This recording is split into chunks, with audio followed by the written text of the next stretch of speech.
You guys ready? I'm ready. Okay, good. Good evening. I would like to call to order this August 28th, 2019 regular board meeting of the Pullman School District. And let us begin with the flag salute led by Sue Ellen Wright. To the flag of the United States of America and to the republic for which it stands, one nation, under God, indivisible, with liberty and justice for all.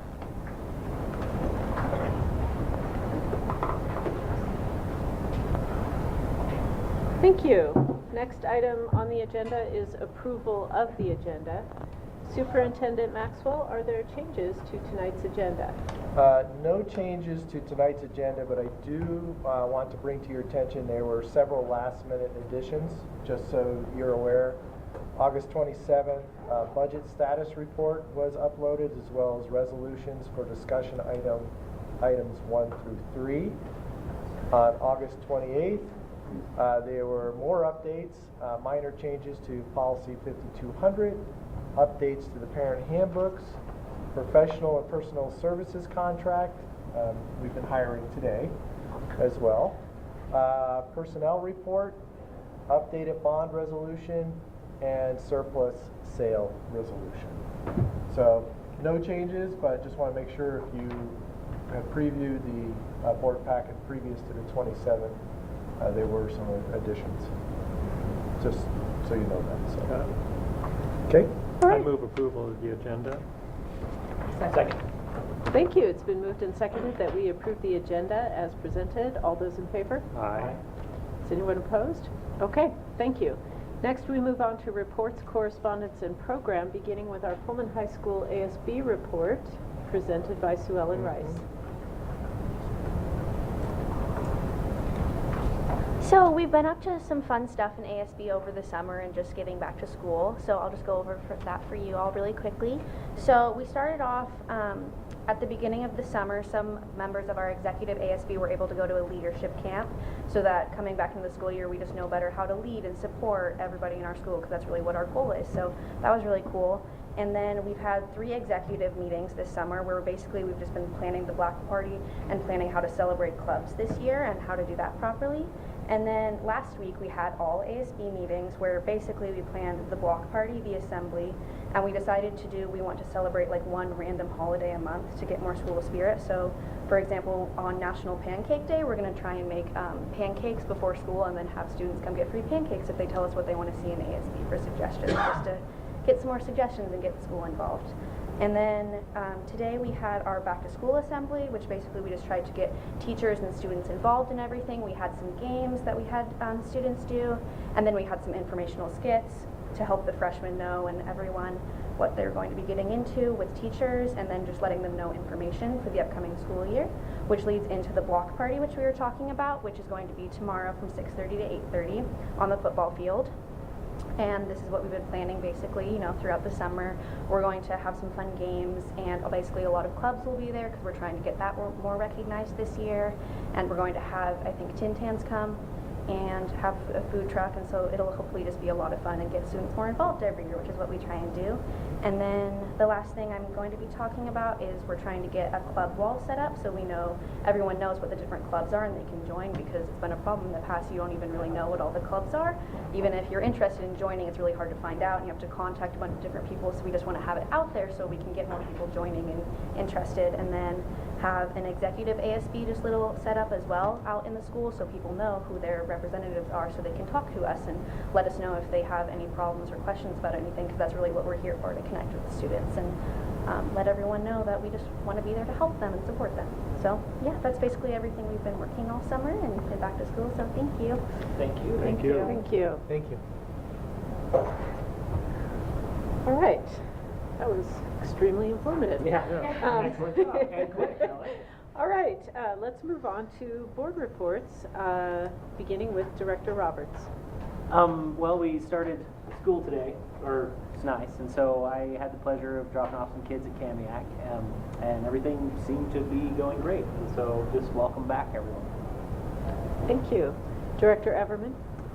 Franklin Elementary had their open house on Monday night, and well attended, and I tried to circulate amongst all the classrooms and introduce myself to all the teachers. Some new faces and some faces that I've seen before, so it was good to revisit. Lots of kids, a lot of excitement. So, oh, I might mention that all the teachers commended us on the 16, 17, 18 in the classroom. That's the numbers. It's so major. They were putting extra desks out in the hallway. We don't need these things. Yeah. I mean, it was just, gratifying, so. Okay, good. Director Tanner? And I would just echo what Nathan and Jim said. I missed the Jefferson open houses on Monday and Tuesday night because I was attending Sunnyside for my children. But the first day of school was really smooth at Sunnyside this morning. I had the pleasure of being there. And I've heard great things from teachers and parents at all 3 of the other elementary schools. So I think that everything has been off to a good start as far as I've heard. Excellent. Thank you. I have no report personally, so let's move on to the superintendent's report. Great. Well, we'll start with just a little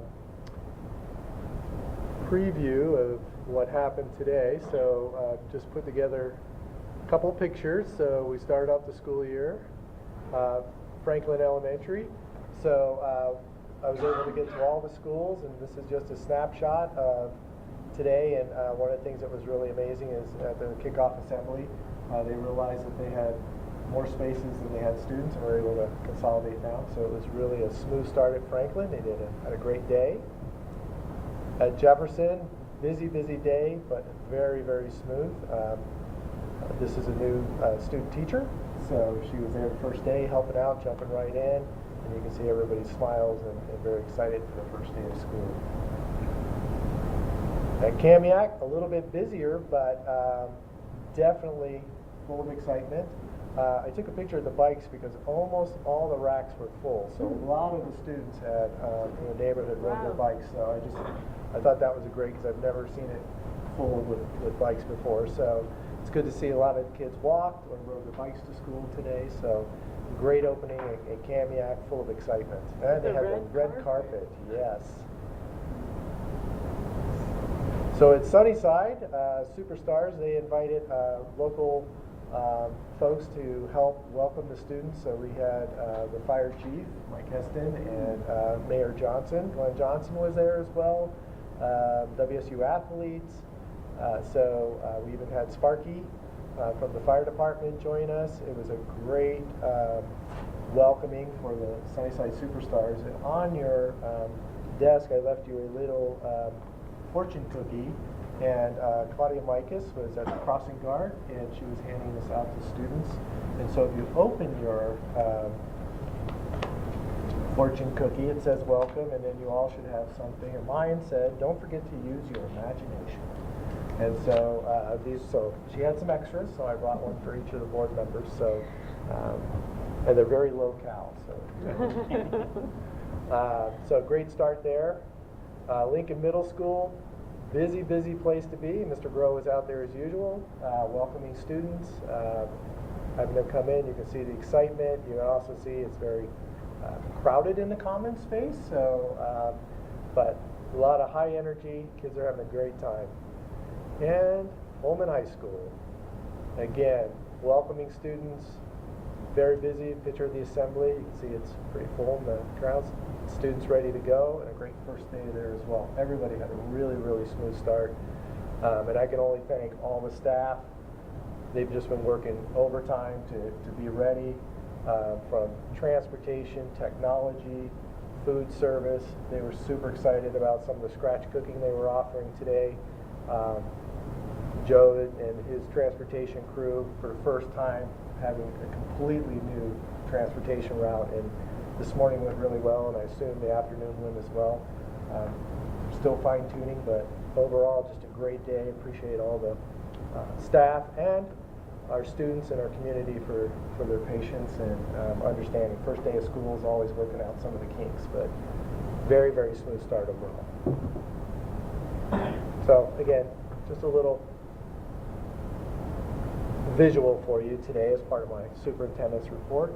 Also, just so you know, tomorrow Diane and myself will be participating in a call from Moody's, who they give us our insurance rating, and we're looking at increasing our insurance rating Bond? on our bonds. Oh, Yeah, okay. so it's interesting because they call it.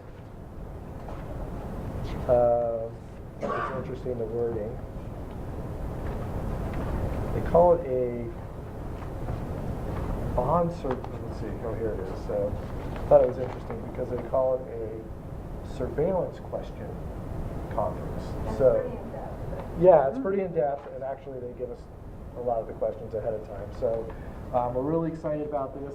This is something that I've been seeking to have happen for a number of years. By getting a higher rating and a better rating, you get a better interest rate on any future bonds or levies. So we're really hopeful, and so we'll see how that goes on Friday.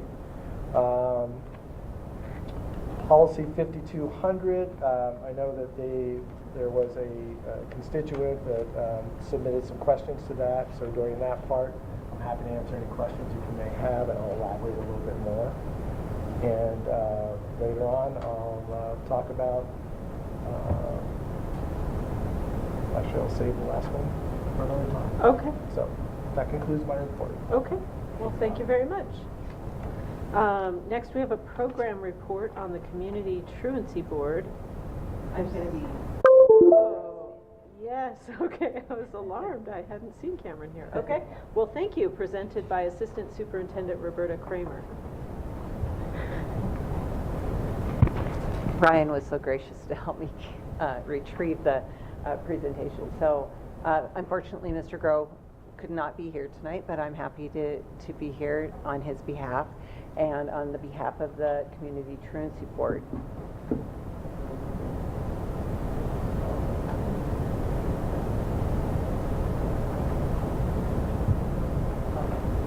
So this is similar to last year in that, this is really the result of what started way back in the mid-90s with the Becca bill. And it's this whole idea of attending school is important. And for some of us, that's a natural thing. It's and for other folks, that's just not, it's just not a part of their routine. And so our job is to support kids to come to school. And so part of that support is also consequence related to the lack of attendance. And so we look at, we determine a student is truant if they have 5 unexcused absences in a month or 10 in a year, or now the law allows us to examine excessive excused absences. And so that work with the student and the family, and sometimes there's a situation where a family will call and excuse an absence, say that the student's sick, and then the student says the next day, well, I really wasn't sick. I'm just sick of school. So that begins that conversation, and that's where sometimes you get to that excessive unexcused absences. In 1996, West Valley and Spokane County developed a model truancy board, but it wasn't until 2 years ago that it became law in the state of Washington.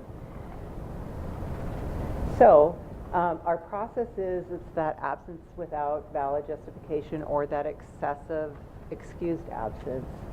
And so after one unexcused absence in a month, we have to communicate the potential consequences of students not attending school. An example of that is not making regular academic progress. If there's 3 in a month, we have to sit down with the student and the family and analyze the attendance challenges. And it really is important that we are using data to inform our work. So what have we done? What have our interventions been? When we've identified challenges, have we followed up with the kind of support that was indicated at that time? And we do what we call a Warren's assessment, which is an at-risk. It determines the at-riskness and whether or not there are other supports or other factors that we haven't considered yet. We also look at students that are on individualized education plans or 504 plans to determine if there's another intervention that would be appropriately included on those plans. And then when they get to that point of 5 or 10 absences, then we have to file a petition with the court with a stay, which means it just stays, it doesn't go to the judge, because Community Truancy Board is going to jump in and start to interact with the student and perhaps their family. So our team members, and I used to be on this team, but after 1 year, turned it over to folks that are doing a great job: Cameron, Susan, Debbie, Jeff Kramer from Juvenile Services, Carrie Walsborn as a community member, Carl Johansson as a community member, and that group meets twice a month, typically on Wednesday afternoons. It is a very collaborative process. It is not all run by the school. Community members have a real investment in the conversation and in being problem solvers with the students and their families. And if there is a will, there is a way, and you'll see that, I think, in our data. So this year, there were 23 students that went to Community Truancy Board. Of those 23 students, 17 had their stays lifted. So that meant that they needed a little bit more of a reminder after Community Truancy Board, but that's okay. And then 13 out of those 17, after they went to court, they said, I'm going to go to school. So that was helpful. And then 4 out of the 17 required continued court action. One of the things that is changed now for this next school year is that stays can't go from 1 year to the next. So the petitions are all within the same school year now. That whole process is within 1 school year. And the court action typically now moving forward will not include students spending time in Martin Hall, which is the juvenile detention facility that our county accesses. So hopefully we're going to be able to make this a real successful process. The piece that I really appreciate is that of those 23 students, we had 13 that made a complete turnaround. And that's really exciting, because that's exactly what we want. I know that when I've been here before and we've talked about students, I'll never forget one student that, came to Community Truancy Board and wasn't passing. And the next time we went to review that student's case, passing everything. And it's really that being at school and you can be successful. So for students that aren't quite there yet.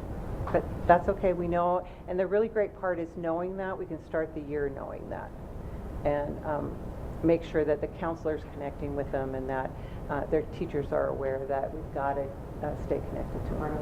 Just on this slide, so there's 23 students, but 17 stays lifted, and so what about the other 6? The other 6 did not require us. Their stay is in place, or their stay stayed there. Okay. The stay was constant. Okay. So they went to Community Truancy Board, they responded, and they were Just kind on their of way. passed out. Yep. Good. Okay. So those people also had positive. Yes, yes, yep. So the next step is that we will continue to address attendance changes and processes, particularly at LMS, and we've had a lot of conversation about that. We know we've been able to identify kind of where the bottleneck is there and how to support the administrators in that quest. Part of it is the time that it takes a considerable amount of time, you can imagine. And so soon we will have automated calling, and I think that for absences, so then the secretary that's been responsible for that calling won't have to be making all of those calls, because many of the calls will be automated. So then they're going to look at their kids that are chronically absent and focus on making that personal phone call with them. Other ones might just need to clear up an unexcused absence that they were at a doctor's appointment, and so they know that they don't need to pursue that one as rigorously. But I'm really excited, because this really is going to change things dramatically for them. And then to continue to communicate the importance, for those of us that work in schools, we typically love school. Like today was my 35th most favorite day of the year, right? Because it was 35 years of doing this. I love school. that's not everyone's experiences, and so I think we just need to continue to work with families and be patient, provide feedback and supports, and I think that that's what this process does. So, pleased with where we're at after 2 years. Questions? Okay. Could you clarify what the automated calling was? I didn't understand So that. now, since I have a high schooler, I can speak to how it happens at the high school. Right, I'm only used to getting that call that Yeah, so I get says, the automatic, your child automated has an phone- unexcused Yeah, absence. and I'm like, oh Okay. boy, you know, Yeah. it's a pretty quick response. So we haven't had that at the middle school. Oh, okay. So we're going to have that in place at the middle school. We're also going to put it in place midday at the high school. So there'll be a call at 11:30 and then one at the end of the day, because we think that that will clear up a whole bunch of Yeah. things, the 11:30 call. And give the high school time too, in the afternoon, who is it that's not coming? Let's filter that even deeper. And then at the middle school, it'll be our first time, and then we're going to put something in place at elementary as well. So very excited by that. So what made it possible at the high school but not previously possible? There's a script associated and a way to filter data through Skyward, but we've got all that in place. So very pleased with that. Interesting. Okay. Yeah. And then what, just because I don't understand this, I mean, I do, but, you know. a little Mhm. bit. So if a student skips like a period versus a whole day, how do you deal with that? Because I know like oftentimes like, you know, just cut a period or something and then, you know, come back or just leave early. And so is this afternoon call like going to catch periods? Yes, or- it could. Yes, it could get those in the afternoon. It will. Kids that skip a period generally meet with someone about having a little detention at the high Okay, so school. that's handled kind of administratively? Yeah, that's handled administratively. Generally, a conversation. Is there something that happened? You know. Where were you? Yeah. What do you mean? I was there. Well, actually. So, and then that's not nearly as big of a concern at the middle level, which is great. Yeah. Yeah, 'Cause I kind of associate that more with kind of high school yeah, teachers. yeah. And the robocall has vague wording. It says, your child was marked absent during one or more periods. Yes. So then So it you're works like, for both then. Yeah. Yeah. And then the conversation goes, what do you mean you didn't go to 0 period or whatever it may be? Yeah. Anything else? Thank you. Thank you. All right. The next section is the visitors portion of the agenda. This part of the agenda is for anyone wishing to speak before the board, either as an individual or as a member of a group. Visitors addressing the board will go to the microphone and state their name and address prior to presenting their information. The board will listen and may offer clarification but will not discuss the topic at this time. The board may consider moving the topic presented to a future meeting date as a discussion item. Please keep your comments civil and respectful and limit your remarks to 3 minutes. Individual speakers may not give their time to other speakers. And our first speaker this evening is Becky Dubin. Okay, so you're here for the presentation. Okay, and I assume that's the case for Cheryl. Okay, so Beth Bicklin.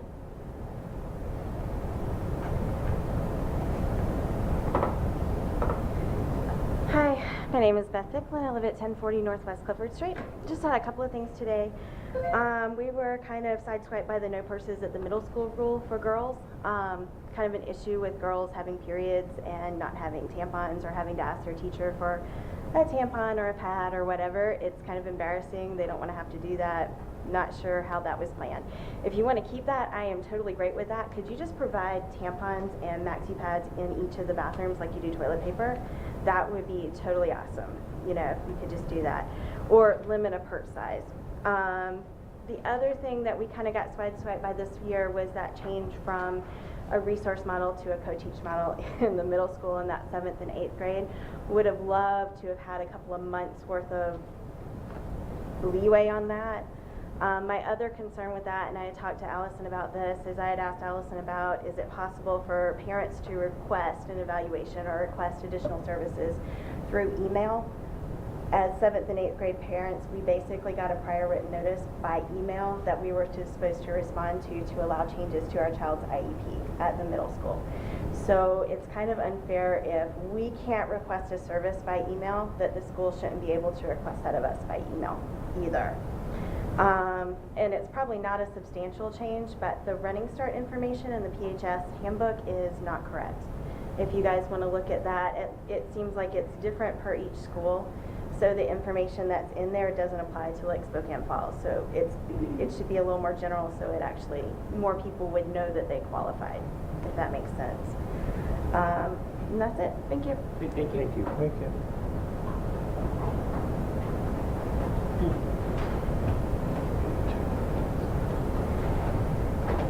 Well, now we can actually begin. I apologize, I'm sorry for being late. You We're glad you made it. problems, oh, thanks. Okay. Work. The next speaker is Karen Tevick.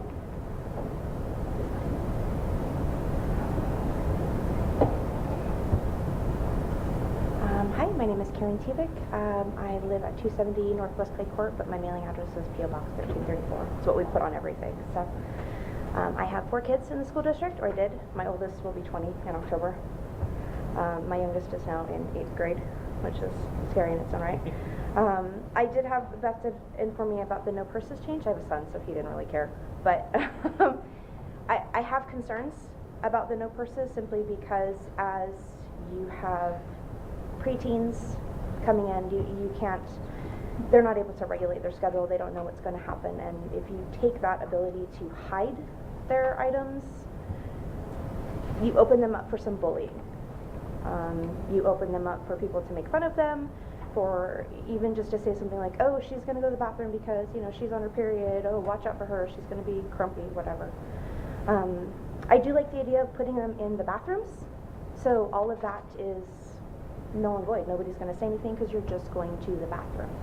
There are teachers that hand out, what do they call them, like bonus cards. You know, none of the teachers restrict the students from going to classroom, but there was a teacher who gave out 10-point punch cards. So if you left the classroom during her class period for the bathroom, you had to give up your extra credit points. So at the end of the semester, whoever, you know, still had a full card got 10 extra credit points, as opposed to if somebody had a cycle start and had to leave immediately or was, you know, not feeling well, they would only have, you know, maybe 7 or 8, which I felt was really unfair. But like I said, I do like what Beth said about putting them in the bathroom. I think that would be very, very efficient and very helpful for the girls, because at that age they're so embarrassed about everything that happens to their body. Nobody wants to face up to that. My other question has to do with the Community Truancy Board and the attendance policy. I have a set of twins who are sophomores at the high school. There were some issues last year. One of them snuck out, the other one narked. I went and got them. There were 4 girls. They weren't where they're supposed to be on a Saturday night, and so everybody got into trouble. She missed the last 5 or 6 weeks of school because all of those other girls that were in the group that got into trouble told her repeatedly, don't come to school, we're going to beat you up. And if anybody throws you down the stairs, nobody's going to care. She was terrified to come to school, and I was working with Debbie and trying to get things going, and Justin as well, but I would call and excuse her and say, hey, she's afraid to come to school. You know, Justin knew that, Debbie knew that, and none of the teachers would agree with the excused absences. They said that it wasn't, that I should just basically grab her and bring her to school, regardless of how she felt. And so she was very frustrated. Her grades tanked because she wasn't there. None of the teachers and the administration was willing to allow us to do work at home. We did have a truancy board meeting like the last 3 days of school, which I felt was incredibly pointless. To which one of the community members said, oh, you love history, let's throw you in an AP history class next year. And I said, that doesn't make any sense. At this point, I'm trying to keep her passing instead of setting her up for failure in an AP class for a sophomore level. I would like to know where the limits are, where the school can supersede what I say as a parent, as far as what's excused and what's not excused. So if I could get some clarification of that somehow, I didn't know, that would be super. Thank you. Thank you. Do we, just real quick, do we have your email address? Yeah, it's on here. Perfect, just making sure. Yeah. Yep. Would anyone else like to address the board at this time? Okay. Do we know anything about the purse situation? I was just Okay. scratching a note to Assistant Superintendent Kramer to say, did you know? And I did not know there was a first change. So we'll follow up. Yeah. Okay. We were not aware that there had been a no purses rule. So. And I did confirm that with the teachers to make sure that that was not standard. So I didn't see that in the How do you handbook. distinguish between a purse and a backpack? Okay. Well, backpacks are allowed. They're not allowed? No, they're not allowed. Said it They either. have to keep them no longer. I do that. They don't carry them around with them. So the purses, they're allowed to just bring them, but they have to keep them in their locker too, similar to backpacks, or? Sounds like that's what's gonna happen. Gotcha, thank you. We'll find out more information. Okay. All right. Good insights, thank you. Yeah, Ben Kell. That is amazing. All right. The next part of the agenda is the consent agenda. To expedite business at a board meeting, the board approves the use of a consent agenda, which includes items considered to be routine in nature. Any item which appears on the consent agenda may be removed from the consent agenda by a member of the board and voted on separately. The remaining items will be voted on by a single motion. Tonight's consent agenda consists of minutes, personnel report, professional and personal services contracts report, warrants, transfer requests, overnight field trip request, ASB fundraisers, and budget status report. And I would now entertain a motion. Move that we approve the consent agenda. Second. Thank you. It's been moved and seconded that we approve the consent agenda as presented. All those in favor? Aye. Thank you. That is approved. Next, we move on to action items. There are two tonight.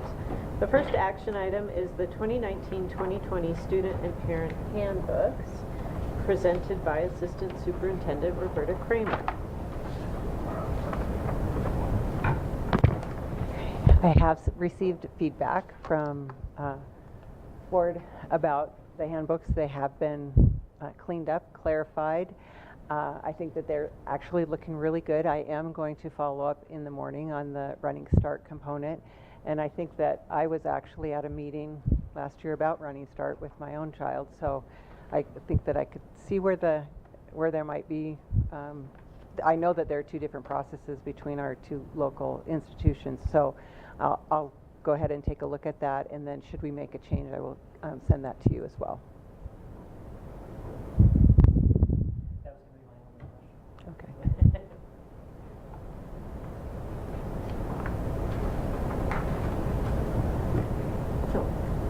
So if we move to approve these and then you end up changing it, would it be substantial edits to where we would have to redo it? So should we table it, or? No, I think what I'll do is I'll bring it back as information for you, and then if you choose to take action, that'd be great. Yeah, yeah. You can make that determination whether or not you want to take action based on the changes that are made. Okay, I'd move that we approve the 2019-2020 student and parent handbooks. Second. Thank you. It's been moved and seconded that we approve the 2019-2020 Student and Parent Handbooks. All those in favor? Aye. Is anyone opposed? All right, thank you. Thank you. And next action item is Policy 5200, General Provisions for Unrepresented Classified Staff, presented by Superintendent Maxwell. Thank you. So I believe all of you have received an email from a constituent asking some questions regarding 5200. So I'll try to address those concerns noted in the email, and if you have any follow-up questions, please let me know. Okay. Okay. So one of those was from the last meeting. I had mentioned that a revised District Policy 5200.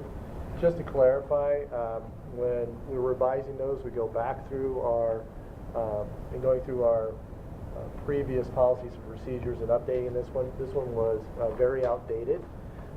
It went through a process of not only myself, but Diane, Dagny, Human Resources, Shannon, Allison as board president also had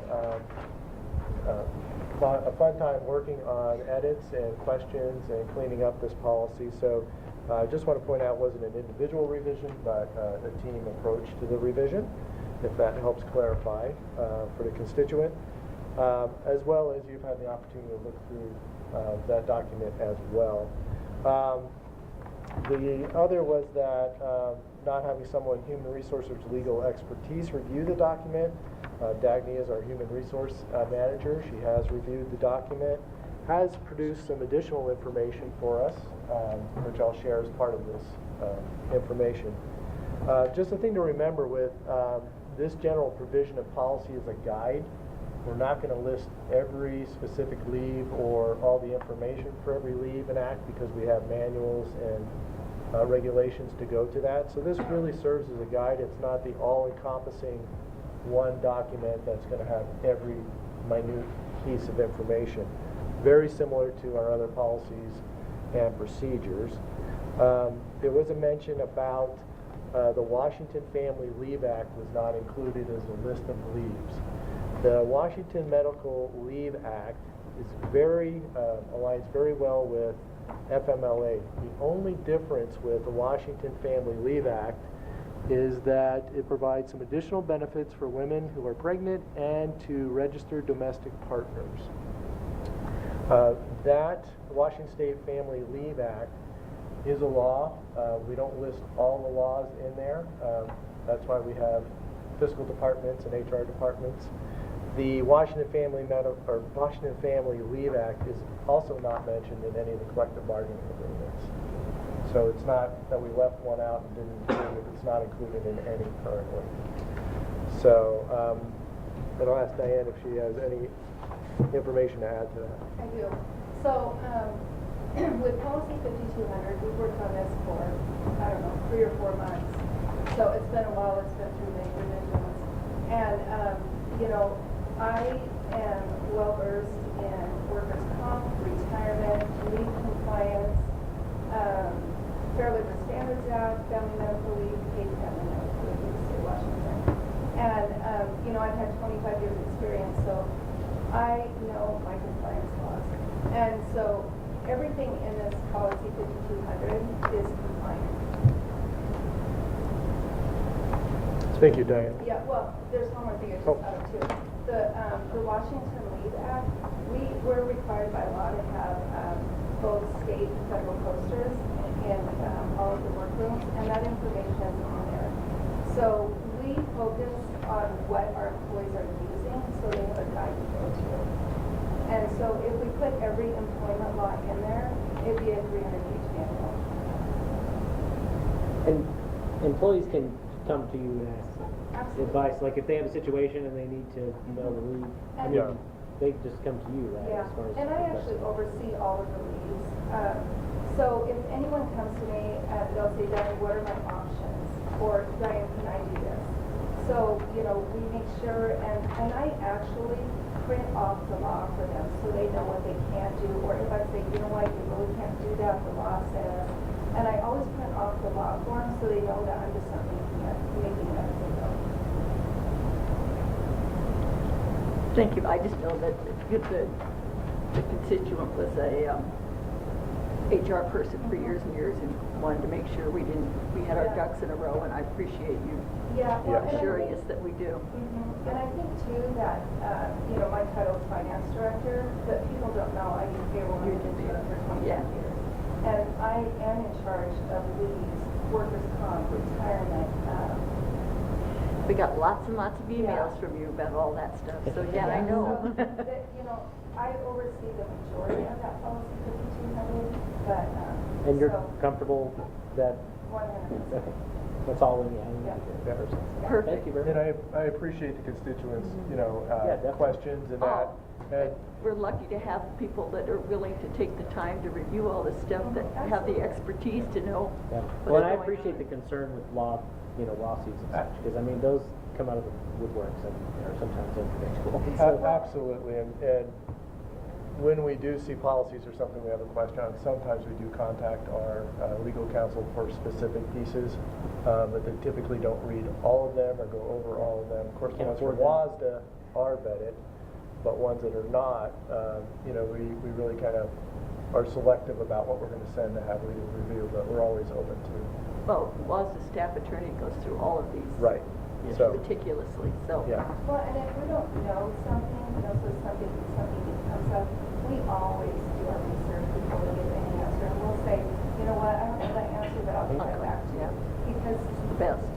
our job is to actually take care of these people and make sure that we're doing it. Thank you, Diane. Thank you, Lynn. And with 5200, this one will change, and one of the problems that we've had in the past is it was, as we went on, it was never updated.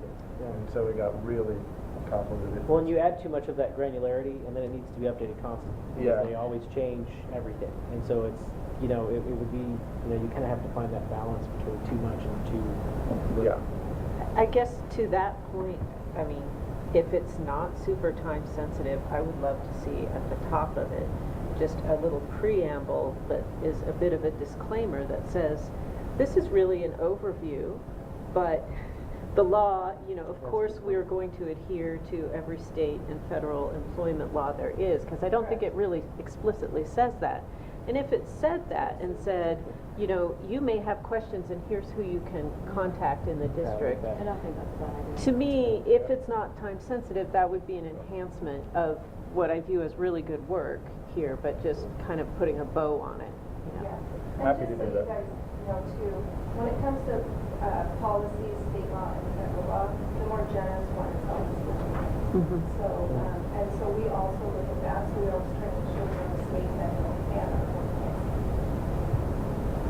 So would we move to table this then, to get the preamble set up? Yep. I'd move to table it until next meeting then. Second. It's been moved and seconded that we table this item for future action at an upcoming meeting. Is there any discussion of this motion? Just wondering, could we pass it based on changes being made? Or are we waiting for the changes to be made? Oh, you want to like pass with changes as amended? basically? Contingent, pass contingent Right. on, We could do it yeah. either way. that's, could That's be a just my- different, That's just my thought. okay. I'm good with either way. I am good with either one also. Well, I just think it's better to see what we're agreeing to. It's not time sensitive. Yeah. So Let's I wait mean, then. I mean, I mean, yeah, we just so can- that we can see and then everybody's on the same page. That's as far fine. as what's going on. As long as y'all are cool. Yeah. I mean, because if it's something that we need to do. No, it's been that way for 20 years. Yes, It's not gonna hurt us Few for more weeks. 3 more weeks, so, you know, it's not time sensitive. It's fine if you would like to see, and I think that would be probably better for you to see the final project, just in case if there's a word or two that you have a question about, then we can fix it before it comes to you next time. Okay. So, it's been moved and seconded that we table this for future business action. All those in favor? Aye. Is anyone opposed? Okay, so that item is tabled and we'll look forward to. Thank you. Great, thank you. Okay, next we'll move on to discussion items. The first discussion items are presented to the board for discussion. If they need action, they will be brought back at the next meeting. And the first discussion item this evening is Resolution 1920-03, bond, presented by Joe Thornton, Executive Director of Operations, Diane Hodge, Finance Manager, Bob Maxwell, and potentially others.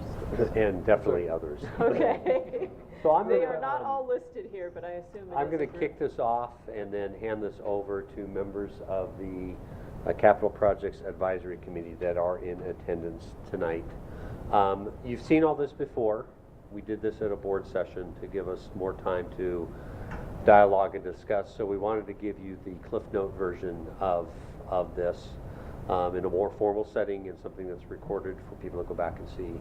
So I apologize if you feel as if you're going to be drinking through a fire hose on this, but you've already had this all before. So as you well know, the next construction project that needs to be addressed in the district is Lincoln Middle School. The timing seems to be perfect in the sense that that bond is retiring the same time we need to be addressing that issue, looking at additional classrooms, looking at expanding the commons and making some other changes. So, oh yeah, I have this thing here. So quickly, we had an advisory committee that was formed with a cross-section of people from the community that helped us in this process. And the purpose of that was not so much to design the building, although this does fall into the category of chickens and eggs, which came first, but to come up with a bond recommendation to the board. This is the amount of money that we would recommend that we ask the community to support, to come up with that number. Again, you can't do that without talking about design. So we had a series of meetings over the course of the summer, and a lot of that time was talked about design, but a lot of that time was spent talking about school finance and how you finance schools and the difference between a bond and a levy and how you pass a bond and bond rates. And Ned Warnick, who's also here in attendance tonight, spent a lot of time talking about the design of the old building, kind of the ed specs and the scope of that. And with that, I'm going to hand this off to Cheryl Oliver and Becky Dubin to come up and finish the presentation. And Jane Silkin is here as well. She was a community member on that. And I'm going to step out of the way and let them take over. Joe, thank you so much. As Joe mentioned, my name is Cheryl Oliver, and I appreciate the opportunity to speak to you tonight, and thank you so much for the invitation to participate on the committee. It was a real pleasure. It was very hard work. As you mentioned, we did learn about bonds, and we learned about levies. We learned about credit ratings for our institutions here in Pullman as the school district, and we also learned from Ned quite a bit about what it means to design a school. What I'd like to share with you today are some of the things that we did talk about. We talked a little bit about the history of the middle school. We know there was an original building. The bond will soon expire for the addition that was made, and that some of those things are already coming to term in terms of their life.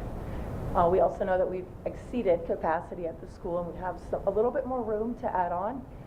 After that addition, I think it will probably be time for us to have another middle school. We also learned about funding from the state and what that might mean. We learned about some other resources available. And then we talked about what are some of the specifications. What are we required to have in terms of classroom size, safety, additional facilities in the event that those additional students and teachers are brought into the buildings. And then we talked, again, we learned a lot about bond costing and how that looks over terms, how that looks given different interest rates, whether it's a 15-year, a 20-year, and so on. And then we did a shopping cart exercise, and that's the thing that I would like to talk to you about right now. That shopping cart exercise was an effort to prioritize some of the things that the community has said are really important in regards to the middle school. So the information was collected two ways. One, there was a forum held at the middle school where people were invited to speak about what they needed. Students and staff and the community came and talked about what was important to them. This summer, Bob and the team put out a survey to the constituents that have children in the schools asking what kinds of things are they noticing are important. Over 10% of the families that were invited to participate in that survey participated and gave some feedback, and I think that's really reflective of the way that people care about what's going on in school, especially during the summertime, and knowing that some of the participation in those surveys is lower than that rate by tradition. What we did is we took those things that were mentioned by the community through the forum and through the survey, and we put them in a shopping cart. We said if all of these things were completely possible, how would we spend 8, 12, 15, or $20 million to fix up Lincoln Middle School? With closer to 20 being really pie in the sky, how would we have a luxurious environment? And then sticking closer to that $15 million mark, what would it mean for us if we were at $15 million to hit the bare essentials of additional classroom space, increased securities, making sure the appropriate technologies were in place to supplement those additional classroom spaces, and then making sure that some of the commons areas could be expanded. There are some trade-offs that might happen in that, and we talked about that too. Obviously, a design group has to make the effort. And what I can show you now is that there was quite a bit of consensus. This is the result from the shopping cart. What are those top priorities based on those group exercises within our task force or committee? And then what are those things that the community also said by survey, and those things that the open forum commented on as well. And so if you didn't bring your readers tonight, you'll have to go home and look a little bit closer at that. You certainly won't be able to see it from here. You got a larger version a month ago. I got a smaller version here if it makes you feel better. So, what you can also see in the next slide is a really nice piece This is the survey. I'm going to skip past that because it's a little hard to see here as well. What you can see better is that our friends at Design West put together this really nice graphic that articulates what it would look like to put an $8 million bond in place, what the $10 million bond would look like, and so on as we work our way up. And what they were able to do there is to prioritize, and I'll read off of this so I can see a little bit closer, prioritize those things that really needed to be addressed, and that is additional classroom space, additional common space, and then fixing the HVAC system so that there's some air conditioning. I think it was really hard for the group to come up with this because we all have different interests, and I think that's where Bob and the group did a noble job of bringing us to consensus and learning about what do we really need to think about in terms of not our own experience, but what's best for our community, because it's not just school children and our teachers that are using our buildings, it's our entire community year-round. With that, is there anything, Joe, that you were hoping we might talk about or that my friends here might want to speak about that we didn't? Well, I think if you could mention why 15 specifically. Yes, very happy to do that. It was really important to us not to overindulge on some of the items that might seem superfluous to other people. We also didn't want to raise tax rates too high. We want to be really careful about going in excess of what's necessary, knowing that there might be some other things down the road if we exceed capacity of the middle school. So it was really hard to get rid of some of those things and make some trade-offs there with the $15 million, but the 15 was the sweet spot, we think. 12 would mean eliminating maybe classroom spaces, maybe roofing projects, maybe expanding commons areas. We felt like there were some things that were non-negotiable, and that's where we landed at 15.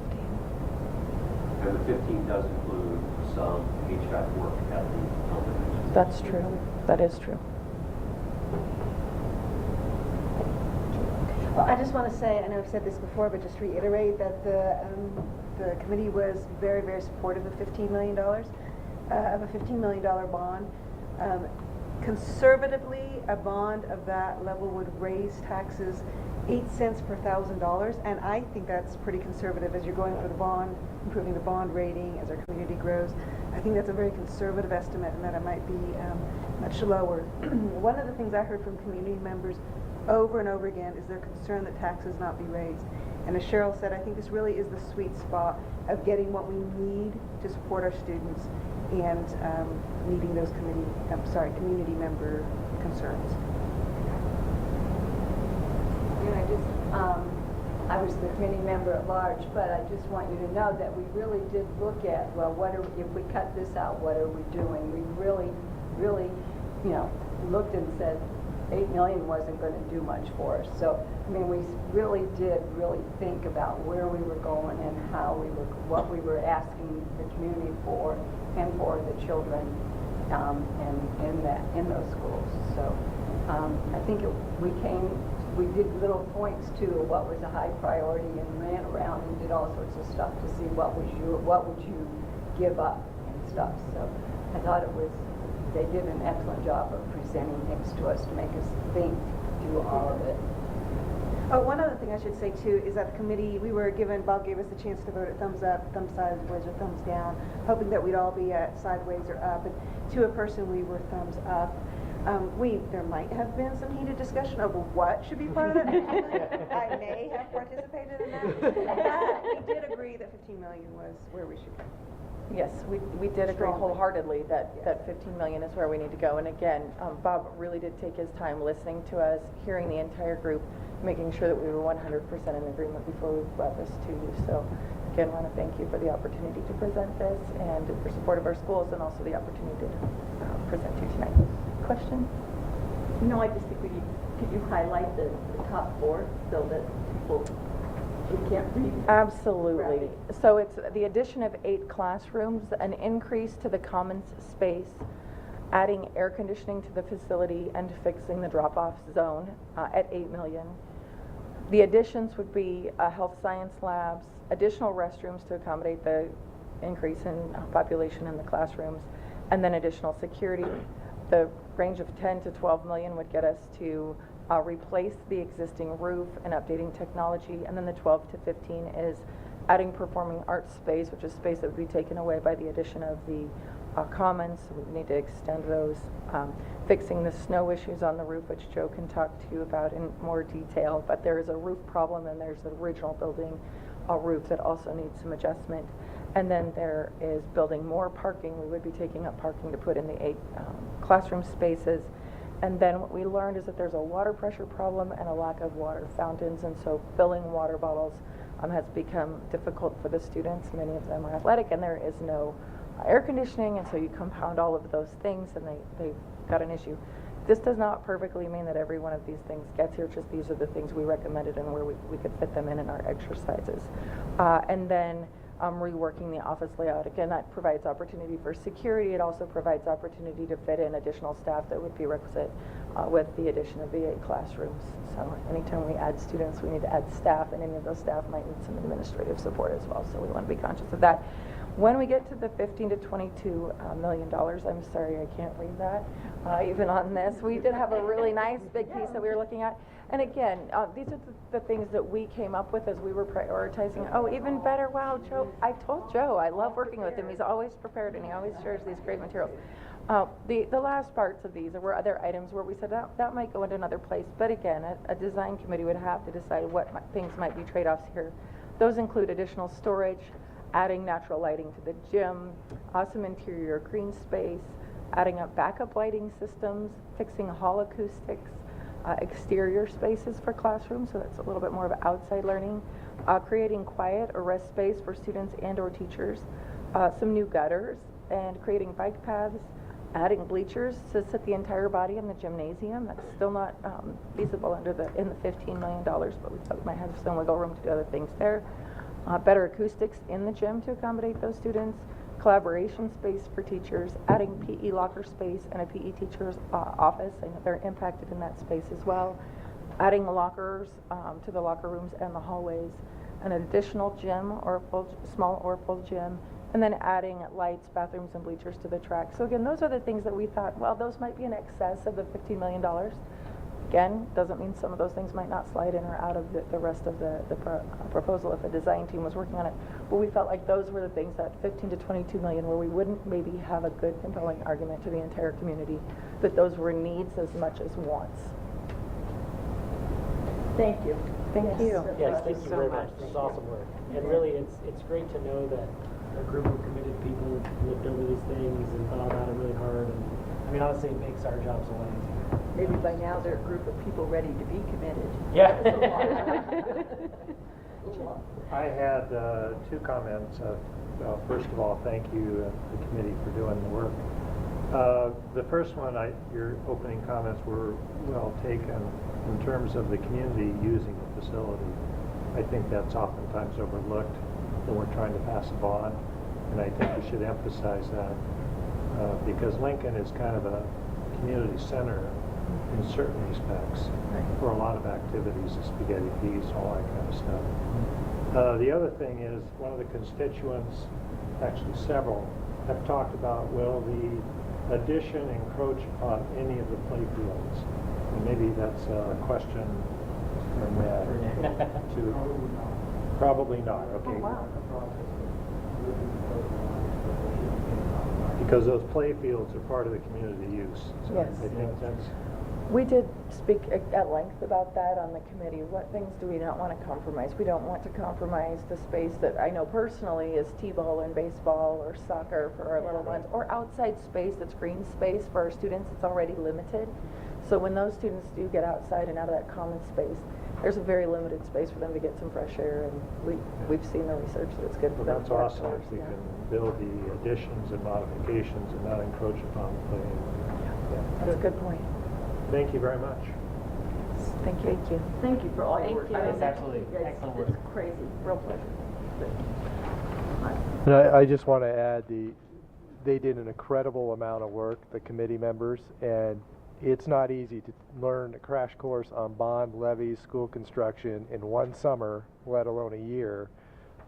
They just did an outstanding job, and very, very proud of them and their hard work. And it was we spent a lot of time together this summer, and it was well spent, and they earned a big thank you, because it was a lot of time and effort and passion, so appreciate it greatly. On Monday evenings when the weather was beautiful outside and they're stuck in here. So again, I want to thank them for the incredible work they did to help us get get to So this they got to point. be here, where it was air conditioned? They did get to meet here You where. know, we should have put you in yeah. each one of the elementary schools. I'm like, Yeah. So as you know, as you also know, Ned is here tonight. He was also at the work session. Any specific questions possibly for Ned? I mean, not at the moment, I'm sure Okay. we'll have plenty going forward. Yeah. But I mean, just to clarify some of the discussion, a lot of the plan is to take over not athletic space, but the parking lot. Is that correct? Could we just, I mean, just for broadly. the sake of the viewing public, if we could have Mr. Warnick come to the. So and I'm podium. gonna, while Ned's on his way up here, so I'm gonna speculate, again, this, you know, we are in the very early stages. We will not end up having to encroach on that athletic field that is west of the school. Now, we might have to encroach on a portion of the swale or a portion of that slope, especially as we redesign the entry, because I think the vision we need to be looking at is a separate entry and exit for Lincoln Middle School. We will not encroach on the field itself, but we may encroach a little bit on, there's a surface water swale there, will have to be relocated, and there's a slope there that might have to get, you know, cut into a little bit. And then, yes, something's got to give. What's going to have to give is some parking spots. By the way, I go by in the middle of the day and I go, why are there so few cars? Oh yeah, they're middle schools, they don't drive. I'm used to high schools. Now that's a different story. Now that becomes a very different story for an event. Oh, yeah. Okay, now I will speculate, there's not a school in this country that has enough parking. You just, you know, because it's costly. Even my elementary school, which the parking lot for the school doubled as the playground. It was a church parking lot. It was all blacktop, and on Sundays it was jam-packed with cars. And during the week we played every sport under the sun on it. So you just can't build enough parking space. The advantage Lincoln Middle School is going to have, it's going to have City Hall across and down the street. Yeah. And the city's already said, yeah, if it's an evening event and City Hall shut down and City Hall doesn't have anything going on, or there's just a group using the gym for basketball, yes, of course we can use it for parking. Yeah. Ned? So the question was? The broad plan was to take over some of the parking. I think Joe So addressed at this very schematic, conceptual level, the added classrooms, potentially a science lab, would happen off the very southern hallway. It would just be a double-loaded corridor that would extrude out towards the west. So it would be in that very southern end of the parking lot, and it would reach most of the width of the parking lot at 8 classrooms. The area that Joe was speaking of, we only lose about 24 parking places. It's not really very many parking places at all. In order to improve the drop-off zone and replace those parking places and perhaps get a little bit extra, there's kind of a triangular grass space. It's not play area, it's not play fields, but it's up at that playground area. And so what Joe was alluding to is there's kind of a front lawn that has a Lincoln Middle School sign out at Crestview. And if we were to separate the two traffic ways, so you have an incoming one-way route that is pushed over to the west and have it hug along the hillside, I'd like to leave the trees, and we have not gotten to the point of actually drawing this up, but have that be, the drop-off loop would be completely around the perimeter, and then inside of that would be the parking. The big concern we have in terms of the way the parking works right now in Lincoln is it's kind of a free-for-all. That kids just filter out into that space without any sort of control. And so at other school projects we've done, we fenced the parking lot. And so the parking lot is still at least the same size, but we really control kids down to crosswalks, which will then reduce the number of parents, and I was one, that would park facing the school and wave at my kid and say, come on, come get hit, come on, run across traffic. So we can make some pretty good improvements within the space that we have without coming anywhere close to the play fields. The rest of the kind of the big chunks of the work we've talked about is Commons, and we all know where the Commons is at, and that's really, it's actually looking like Performing Arts Suites will stay put. It doesn't do us much good to push into that space because the roof keeps getting lower and we can't push the stage into that space without turning it into a non-functional stage. And so likely the whole orientation of the Commons will actually rotate 90 degrees. And so as you walk in the main entry, you'll look down the length of an enlarged common, so we'll gain the space of what was the stage and the support spaces there, And then we'll move the commons closer to the front door. And so as you walk in, you'll be looking towards the stage. And then the last portion is the science area. And so the science area right now has 2 very good science rooms and 2 adapted rooms. And so there is space for a science room. At the very north end of the school is an addition, so across from the art room. And then the existing consumer science space would end up being renovated into a full science lab. And this is a still under discussion conversation. Cameron is interested in bringing science down into the wing that we build, and so actually there may be another new science room down in that wing. And it's juggling. The one thing we won't address, and I'm sorry I can't do this, is the width of the existing halls are a structural constraint that is just not cost effective for us to try to address those concerns. And so Cameron's very, very scientific about the way he does class change passing periods and his master schedule. But some of his discussions to this point is perhaps 6th grade would end up down in that new addition, and so it'd be more of an academy approach where 6th graders would spend their time there, and only for specialty classes would come out of their area, have less passing periods, less chance for an 8th grader to run over a 6th grader, those sort of things. Those are still kind of being worked out, and so where I say it's a little bit controversial, the science teachers would really like to have their own kingdom. They want to have their own territory where all science is done in this area. And Cameron's position is that the potential is going to more of an academy model where 6th graders spend their time there, and they'll come up for music and they'll come up for lunch, but they'll be able to spend all their time kind of in their own group down there. So those details are under evolution. I will, as you say, I will be spending time with you in the coming months as we put this together. I'm very excited, and the CPAC committee was great, and I am impressed with how well and articulately they presented what we did. They made it sound much better and much smoother and all that. They made me sound a lot better than I was, but it was a joy to work with them, and I am still. They showed up on every Monday and donated their time all summer long. It was great. Thank you. Thank you. How long would you estimate a project like this to take? Good question. So the actual value of construction in terms of what's likely going to be a $12 million project should be able to be completed within a 10 to 12 month range. What will happen is we will need both summers. The classroom addition should be relatively non-disruptive to the students. The construction zone will be down in one corner of the site. It'll be fenced. We'll keep the kids separate from the construction workers. So that addition is just straightforward construction. They're going to dig in, they're going to start working, and they'll get done with that. The commons is the place that is exciting because we only have one commons and we don't have another place to feed the kids, and we don't have another way to do that. And so most likely we are going to need both summers of the summer of 2020 and the summer of 2021 in order to finish this. So the renovated school, and this is all predicated on the school board deciding to run a bond and the bond passing in February, which I'm very hopeful for.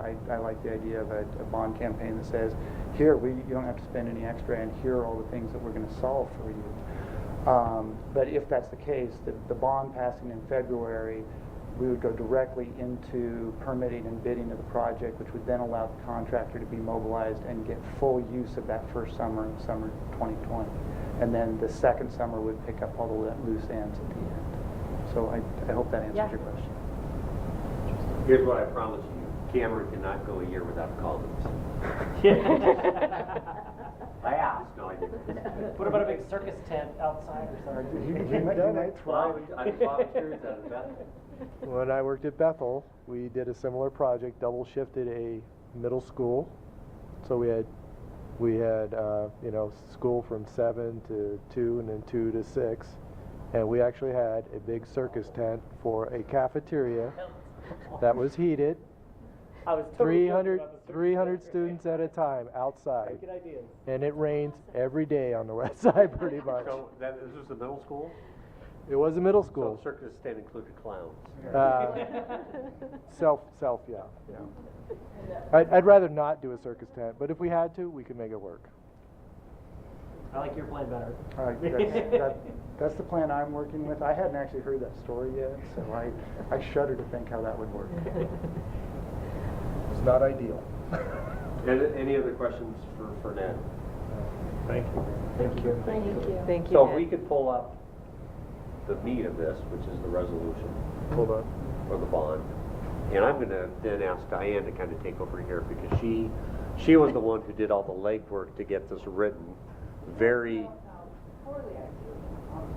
Oh.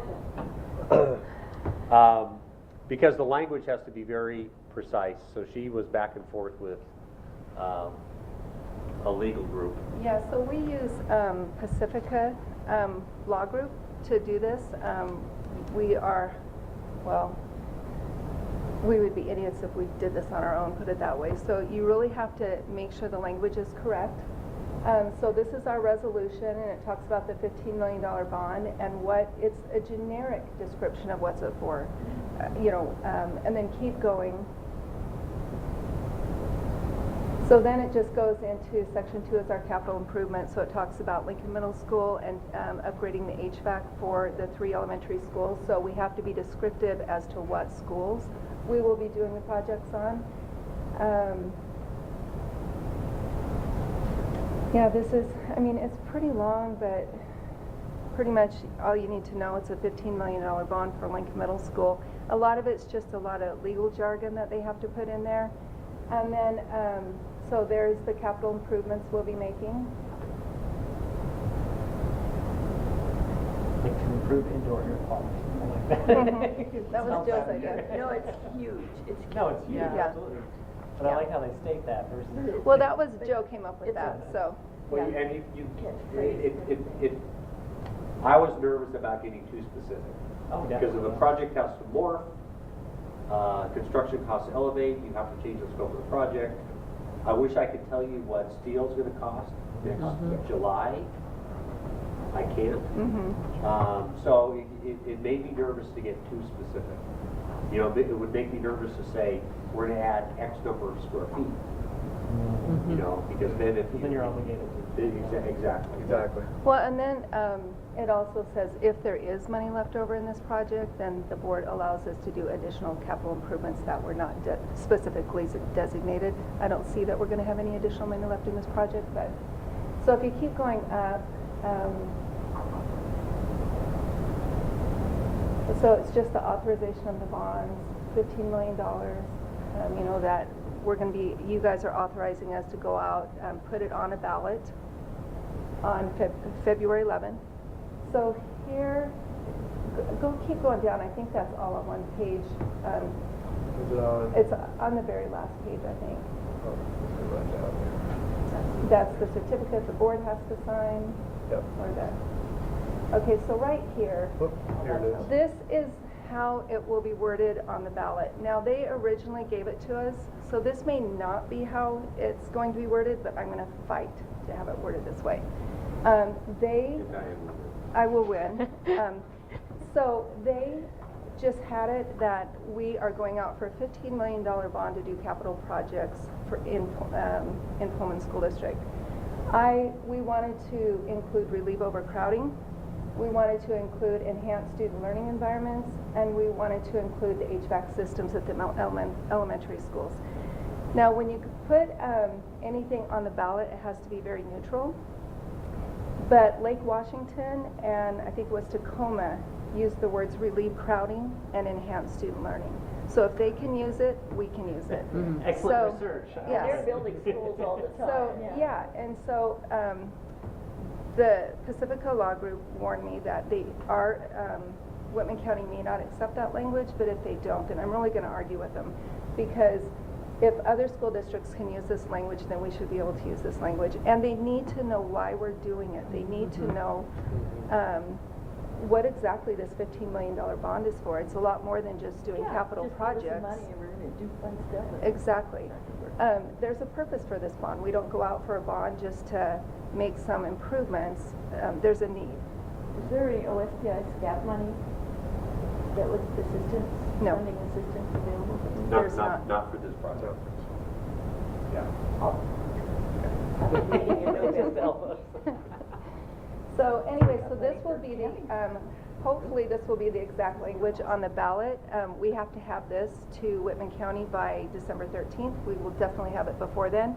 And then the voters would vote February 11th of 2020. And it goes to the auditor? I think we drop it off at the assessors. Oh. I know where the office is, but they're so tied together, I don't know. And then does everybody in Whitman County vote on this bond? Or Only No. within our school district Yeah. boundary. Yeah. So Albion.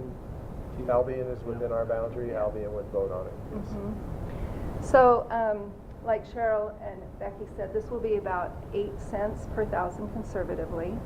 I would say worst case scenario, 8 cents. Yes. Yeah. And is that, because of the current one going away, that it's 8 cents? Yeah, our current one expires December of 2020, and then that's when this one would come on. So this is an increase over what it is currently you're paying? So it would be, let's see if An I can 8 get this. cents increase. 8-cent increase, so. Than what we're currently paying. Okay. So if it didn't pass, that bond would expire, that bond retires, and then people would see a decrease. Right. Okay? Don't tell them that. Well, you gotta be transparent. No, that's fair. And we're allowed to start construction before the bond, the taxpayers are actually paying on the bond? Correct. Yeah. Correct. Mhm. Yes. So we use John Gorson Right.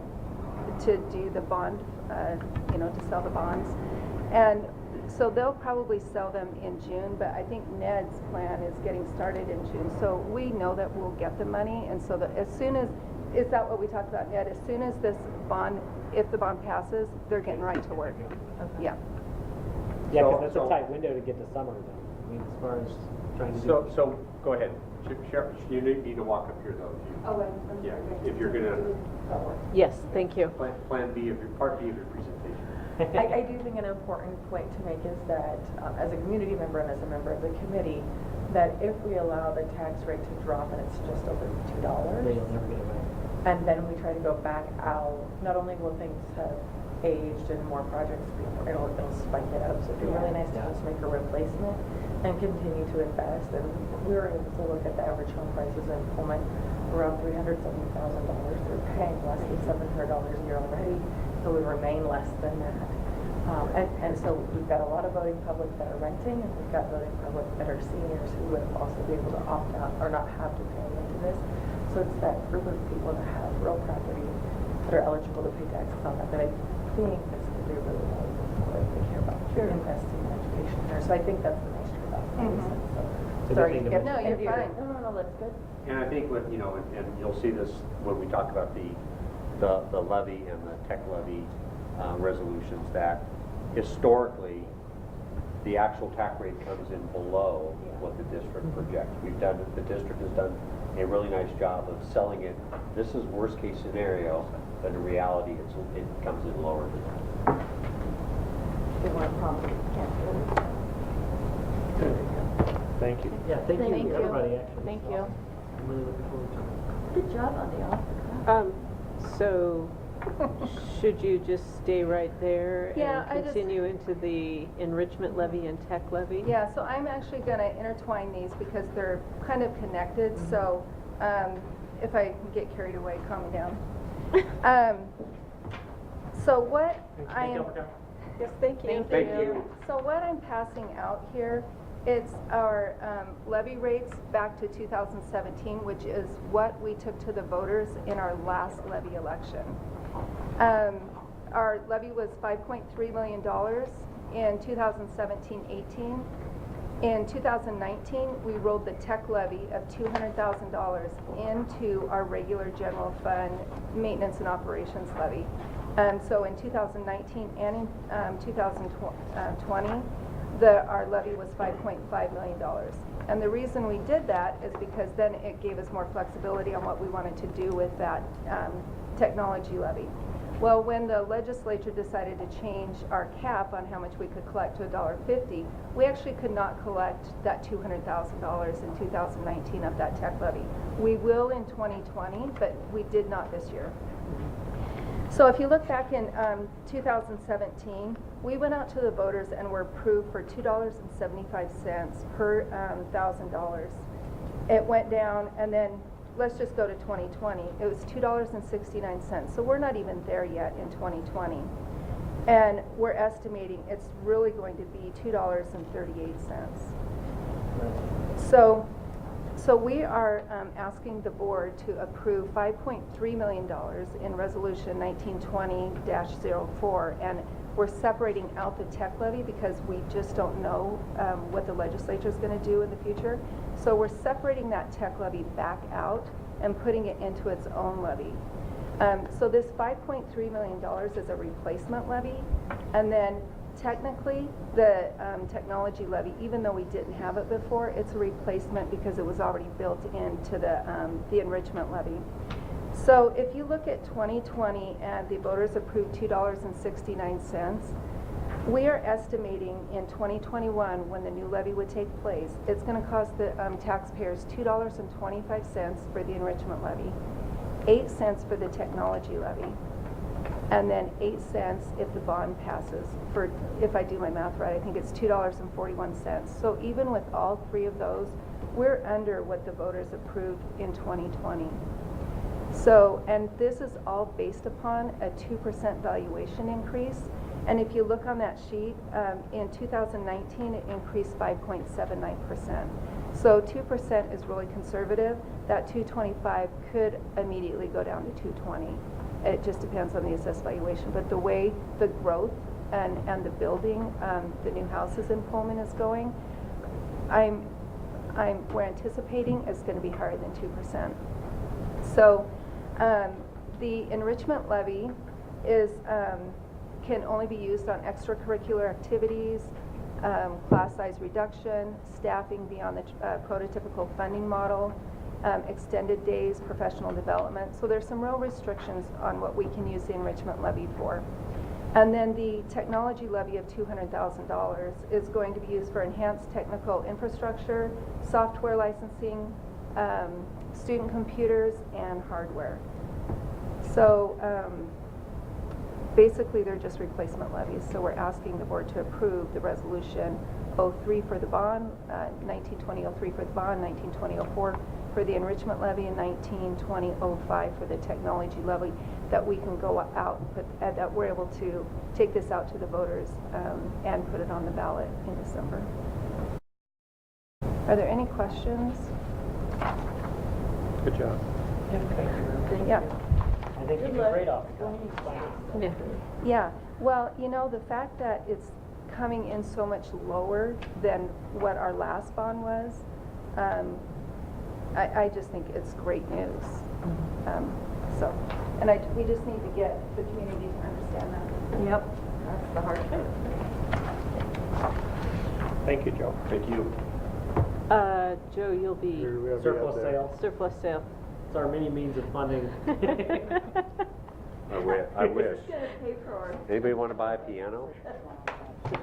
Do you want to pay me to pick it up? Yeah. I'm going to pass these down, just so board members copy for each on election guidelines, since we're talking about that. So while I get this ready for Joe.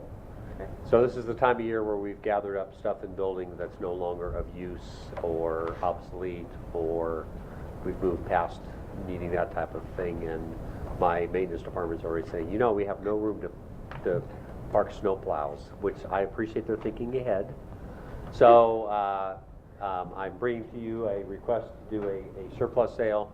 The process is we need to advertise in the paper for 2 weeks. We need to open it up to schools.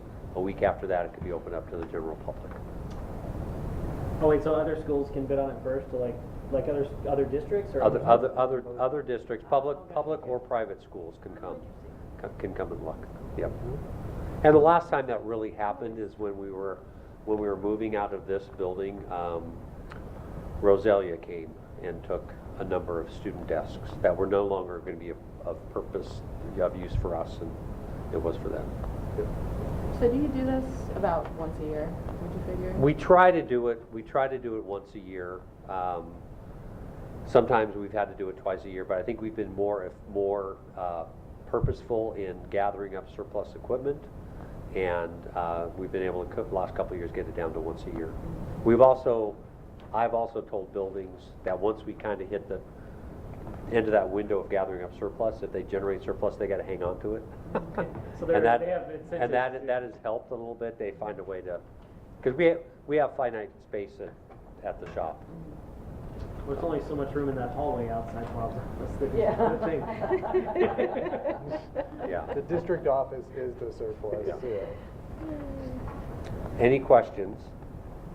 Is Thank this you very time sensitive for you, Joe? It is time sensitive in the sense that I do need to, once it's approved, I need to do 2 weeks of advertising. So if I have to wait 2 more weeks to get you to approve this, then I have to wait, then it just delays 2 more weeks. So this would be, it's not like you approve this tonight and I can start selling stuff tomorrow. There's another 3 weeks before it's even opened up for, yes. So yes, it would be beneficial to the process if this could be turned into an action item tonight. Can we approve, before we approve, can we approve resolution 1920-06 without approving the other 1920 resolution Yeah, items? sure. Okay. It's just Sorry, a name. It's just Yeah. a number. Yeah. I move that we move resolution 1920-06 surplus sales to an action item. Second. It's been moved and seconded that we move resolution 1920-06 declaration of surplus property to an action item this evening. Is there any further discussion? Hearing none, all those in favor? Aye. All right, this is now an action item and I would accept a motion. So moved. Second.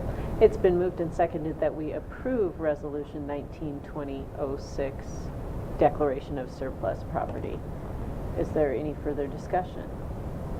Hearing none, all those in favor? Aye. Okay. Thank you. Very good, Joe. All right, we have made it to the end of our discussion items this evening. There are some informational items on the agenda. Informational items do not require action or discussion by the board. The items are included in the agenda for the board to review and may be moved to the discussion items section of the board agenda by any board member. Informational items may include board procedure updates and non-substantive policy updates. Does anyone want to discuss any of the informational items? No. Okay. Then if there are no objections, the board will now recess into an executive or closed session for the purpose of evaluation of personnel. Is that still in effect? Probably about 10 minutes. Okay. Or less. Okay. Less than 10 minutes sounds fantastic to me. So, 7:58. no I do have action one other will be announcement. taken, and we will adjourn at the end of the executive session. Thank you. I just would also like to point out Courtney's here tonight learning the ropes from Shannon on taking notes for us. So you'll be seeing Courtney here in the future. So I just want to welcome her aboard. So we'll miss that opportunity at the beginning. So we only had one ambulance call today at school? Yes, we had one 911 call.